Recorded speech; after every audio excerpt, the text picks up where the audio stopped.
le trophée des champions, hier on n'a pas eu le temps d'en parler, mais enfin ça a été officialisé hier, ce sera au Qatar le 5 juillet entre Paris et Monaco.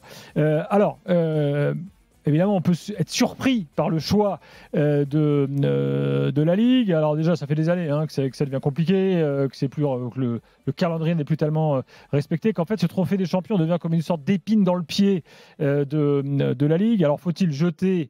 3 millions, je trouve que c'est pas beaucoup. Jeter la pierre à la Ligue. Je ne sais pas si c'est eux le responsable. A priori, oui. Quand même. Oui, déjà, la problématique, c'est pourquoi vouloir forcément faire du pognon avec ce match ? Ils veulent faire comme les autres. Les Italiens le font, les Espagnols l'ont fait. Ils essaient de commercialiser le plus possible tous les produits qu'ils ont. Ils ont un trophée qui est ce trophée-là. Ils essaient de le vendre le plus offrant. Bon, 3 millions d'euros, je trouve que c'est quand même beaucoup de bruit pour pas grand-chose. 3 millions d'euros, bon, ça fait pas, surtout à diviser par deux. Bon, je voyais pas l'urgence qu'il y avait absolument au Qatar pour 3 millions d'euros. Mais bon, apparemment, c'est le. Ça, c'est pas vraiment le problème. Que tu veuilles de l'argent.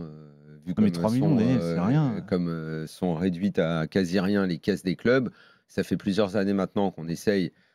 L'idée au départ, elle était un peu louable, c'était mettre en lumière le football français. C'est-à-dire, tu portes un de tes matchs, ça peut t'ouvrir des marchés. L'idée de départ, c'est une idée de business qui est assez banale parce que beaucoup de pays l'ont fait, les Espagnols l'ont fait, les Italiens l'ont fait, tout le monde le fait. Ils ont changé le format en plus. Les Anglais étant beaucoup plus tradis, eux, ils ne touchent pas à leur Community Shield, c'est une semaine avant le début de la saison. Et c'est un autre choix et c'est très bien comme ça. Moi, j'aurais préféré ce choix-là chez nous, mais bon. Les Anglais n'ont pas besoin de promouvoir leur football puisqu'il est dominant absolument partout et qu'ils rentrent de l'oseille à plus savoir qu'en faire. Nous, on avait historiquement peut-être le besoin de se montrer un peu plus. Donc que taille à droite, à gauche, un coup tu vas en Afrique, un coup tu vas aux États-Unis, un coup tu es allé en Asie. Sur l'idée, je ne suis pas complètement choqué. Ce qui serait bien, c'est de le fixer dans le calendrier. Au moins, tu sais que tu as ton histoire de trophée des champions à un moment dans ton calendrier et ça ne varie pas en fonction des desiderata des uns et des autres et des intérêts privés des uns et des autres. Parce que là, déjà, on en est quand même arrivé cette année à avoir oublié le trophée des champions. C'est le premier des scandales. C'est le PSG qui a été à l'origine du chamboulement, parce qu'à l'époque, c'est eux qui avaient demandé à ce que ce soit bougé par rapport à leur tournée d'été, etc. Le problème, il est là. Le problème, il est que Nasser fait absolument ce qu'il veut. Et que donc, c'est le PSG qui décide. Donc, il décide même de bouger. Moi, ça ne me gêne pas qu'on aille dans tel et tel pays, mais que ce soit fixé dans le calendrier, que ce ne soit pas un seul club qui fasse la loi dans notre championnat. Tu dévalorises tout. Donc, l'histoire, elle commence. Ils ne savent pas le faire. À un moment, ils ont même pensé ne pas le faire. Parce que ça n'arrangeait pas le calendrier du PSG. C'est ça le scandale.